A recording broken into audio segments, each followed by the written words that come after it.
Chapter 1. After a year of slavery in the salt mines of Endovier, Selina Sardothien was accustomed to being escorted everywhere in shackles and at sword point. Most of the thousands of slaves in Endovier received similar treatment, though an extra half-dozen guards always walked Selina to and from the mines. That was expected by Adarlan's most notorious assassin. What she did not usually expect, however, was a hooded man in black at her side, as there was now. He gripped her arm as he led her through the shining building in which most of Endovier's officials and overseers were housed.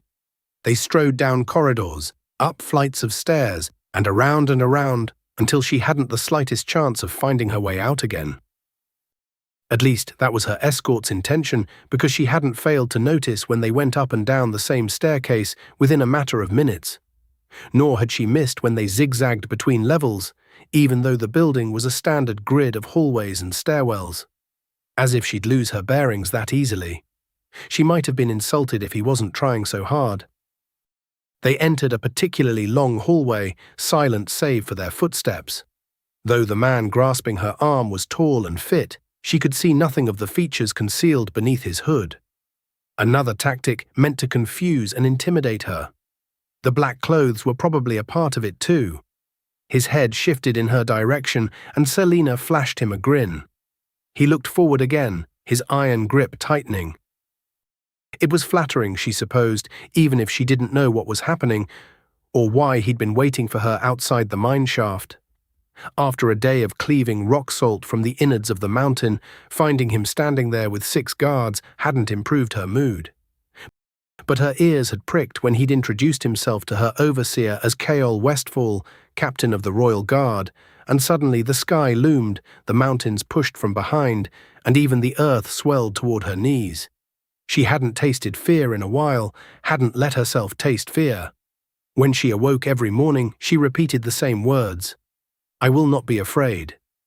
For a year, those words had meant the difference between breaking and bending. They had kept her from shattering in the darkness of the mines. Not that she'd let the captain know any of that. Selina examined the gloved hand holding her arm. The dark leather almost matched the dirt on her skin. She adjusted her torn and filthy tunic with her free hand and held in her sigh. Entering the mines before sunrise and departing after dusk, she rarely glimpsed the sun. She was frightfully pale beneath the dirt. It was true that she had been attractive once, beautiful even, but it didn't matter now, did it? They turned down another hallway, and she studied the stranger's finely crafted sword. Its shimmering pommel was shaped like an eagle mid-flight. Noticing her stare, his gloved hand descended to rest upon its golden head. Another smile tugged at the corners of her lips. You're a long way from Rifthold, Captain, she said, clearing her throat. Did you come with the army I heard thumping around earlier? She peered into the darkness beneath his hood but saw nothing. Still, she felt his eyes upon her face, judging, weighing, testing. She stared right back. The captain of the Royal Guard would be an interesting opponent, maybe even worthy of some effort on her part. Finally, the man raised his sword hand, and the folds of his cloak fell to conceal the blade. As his cloak shifted, she spied the gold wyvern embroidered on his tunic, the royal seal. What do you care for the armies of Adarlan? He replied. How lovely it was to hear a voice like her own, cool and articulate, even if he was a nasty brute. Nothing, she said, shrugging. He let out a low growl of annoyance. Oh, it'd be nice to see his blood spill across the marble. She'd lost her temper once before, once when her first overseer chose the wrong day to push her too hard. She still remembered the feeling of embedding the pickaxe into his gut, and the stickiness of his blood on her hands and face. She could disarm 2 of these guards in a heartbeat. Would the captain fare better than her late overseer? Contemplating the potential outcomes, she grinned at him again. Don't you look at me like that, he warned, and his hand drifted back toward his sword. Selina hid her smirk this time. They passed a series of wooden doors that she'd seen a few minutes ago. If she wanted to escape, she simply had to turn left at the next hallway and take the stairs down 3 flights. The only thing all the intended disorientation had accomplished was to familiarize her with the building, idiots. "Where are we going again?" she said sweetly, brushing a strand of her matted hair from her face. When he didn't reply, she clenched her jaw. The halls echoed too loudly for her to attack him without alerting the whole building.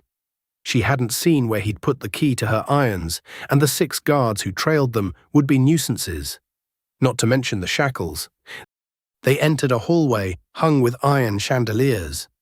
Outside the windows lining the wall, night had fallen, lanterns kindled so bright they offered few shadows to hide in. From the courtyard, she could hear the other slaves shuffling toward the wooden building where they slept.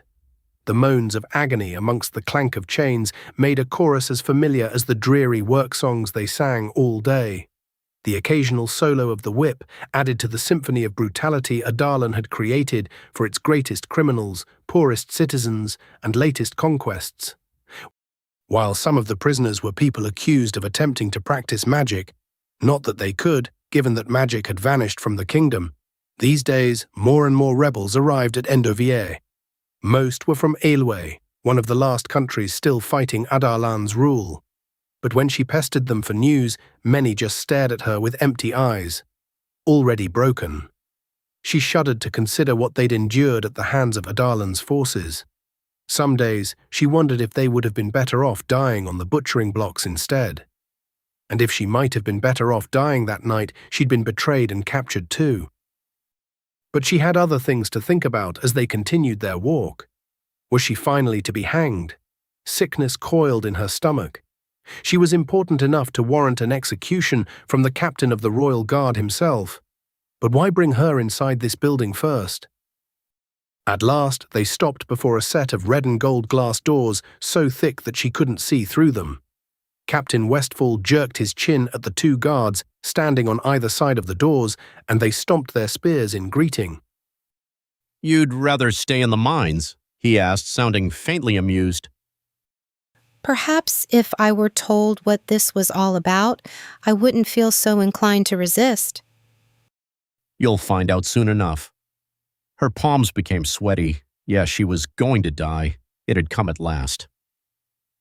The doors groaned open to reveal a throne room. A glass chandelier shaped like a grapevine occupied most of the ceiling, spitting seeds of diamond fire onto the windows along the far side of the room. Compared to the bleakness outside those windows, the opulence felt like a slap to the face, a reminder of how much they profited from her labor. "In here!" the captain of the guard growled and shoved her with his free hand, finally releasing her. Selena stumbled, her calloused feet slipping on the smooth floor as she straightened herself. She looked back to see another 6 guards appear. 14 guards plus the captain. The gold royal emblem embroidered on the breast of black uniforms. These were members of the royal family's personal guard, ruthless, lightning-swift soldiers trained from birth to protect and kill. She swallowed tightly. Light-headed and immensely heavy all at once, Selena faced the room. On an ornate redwood throne sat a handsome young man. Her heart stopped as everyone bowed. She was standing in front of the crown prince of Adarlan.